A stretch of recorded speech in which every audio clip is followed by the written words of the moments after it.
Your iPhone is hiding a feature most people don't even notice, and it completely changes how you answer calls.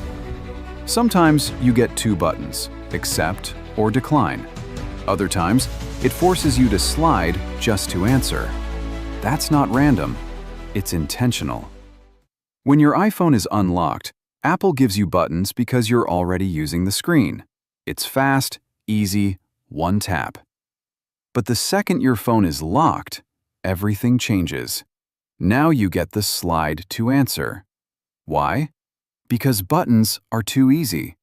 If your phone is in your pocket or bag, a single tap could accidentally answer, or worse, decline, an important call. The slider forces a deliberate motion.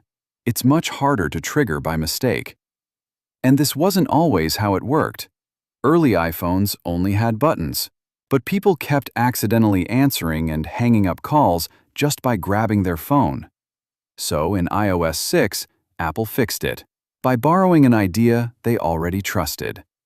Slide to unlock. Back in the early smartphone days, accidental dialing, butt dialing, was a huge problem. Touchscreens made it worse. But Apple solved it by requiring a swipe to unlock the phone. That simple gesture nearly eliminated accidental calls. So they applied the same logic here. A swipe means intent. And it worked so well, accidental call answers basically disappeared. But there's one catch most people don't know. When you see the slider, it looks like you can't decline the call. You actually can. Just double-press the side button and the call is instantly rejected. So those two different call screens, they're not just design choices.